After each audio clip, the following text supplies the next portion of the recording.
Real estate agents are changing forever with this new National Association of Realtors Commission lawsuit settlement. I'm going to do my best to explain in layman's terms what's going on and some of my thoughts on what may happen. Essentially, some home sellers got together and said, why the heck are we paying the buyer's agent when we sell our home? Because generally what happens is that the seller might be paying 6% commission and the seller's agent will keep 3%, and they will pay any buyer's agent who brings a qualified buyer and ends up buying the property 3% of the commission. So it's split in half.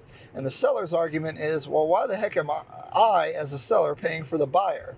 It's kind of like if you had a lawsuit against somebody, but you have to pay for their attorney as well. Although the differences are that you're offering this percentage to the buyer's agent to attract buyer's agents to bring their clients to the property. So it is a little bit different. But now there's been a settlement with the National Association of Realtors in this class action lawsuit where sellers through the MLS, through the online listing service, are not going to be able to advertise what the commission split would be through our online MLS systems. Because how it would work is when we're looking through the MLS for listings, we see what commission is being offered to show those properties. Normally it's anywhere between maybe 2 and 3 or 3.5%. But now those won't be publicly advertised. And that's going to disrupt everything to do with buyer agency. Now, if you don't understand agency, basically real estate agents have a fiduciary responsibility to put the interests of their client above their own. The thing about that is usually a seller is represented by a listing agent and a buyer is represented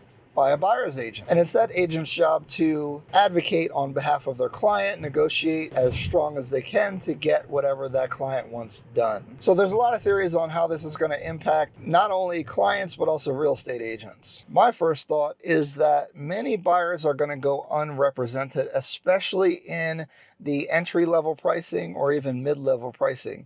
More higher-end people probably will understand the value of retaining an agent, or maybe they just hire an attorney to manage the buy side of the real estate transaction. But for first-time home buyers and things like that, they do need a lot of advice and assistance with many things in a real estate transaction, but they also don't have a lot of money, and I don't know if they're going to see the value in hiring an agent and having to pay them either upfront or pay them in more closing costs. I don't know if they're going to go for that. And I think that many buyers, because they will be underrepresented, will have a harder time buying property. I think a lot more situations when there's due diligence involved, when there's repairs or inspections, I think that they're going to, I wouldn't say get taken advantage of, but miss out on getting certain things repaired or handling any kind of issues with a transaction as you're going through it. And overall, I think that's pretty bad for buyers. I think for home sellers, I think the average commission that's being paid is probably going to go down, so I'm sure they're happy about that. I do wonder if agents can convince sellers to pay a higher commission so that they're able to offer to pay buyer's agents to help in a transaction.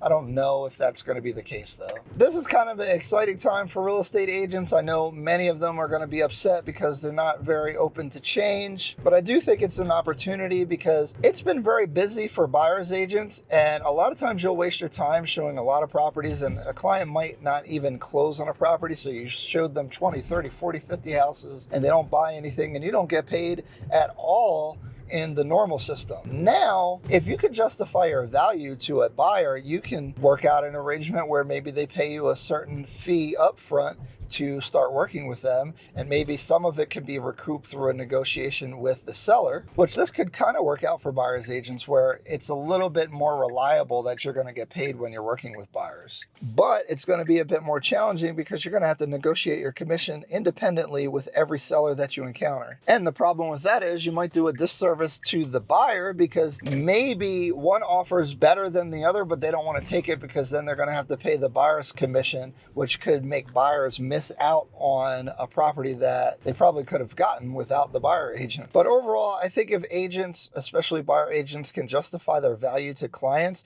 it's going to open up a whole new market and a whole new business really for agents to exclusively represent buyers in a more lucrative way. But I think that there'll be less of them, because normally in real estate, you start off as a buyer's agent and you graduate and get more listings over time. This way, there's more opportunity to represent buyers, especially on the higher end, where you could justify your value in helping with due diligence, negotiations, and all that kind of stuff. Now, here in New Jersey, we have a lot of attorneys that participate in real estate transactions, and I wonder if the attorneys are going to take over some of that business, though. That's my quick analysis of what's going on. I still have to go in and read more of the settlement, but we did get some advisories from the National Association of Realtors. So that's my brief thoughts on it right now. Agents, I'm curious what you guys think, and the general public, I would love to know what you guys think. So comment, send me a message, let's talk about it. Agents, what are you planning to do as far as buyer agency? See you guys.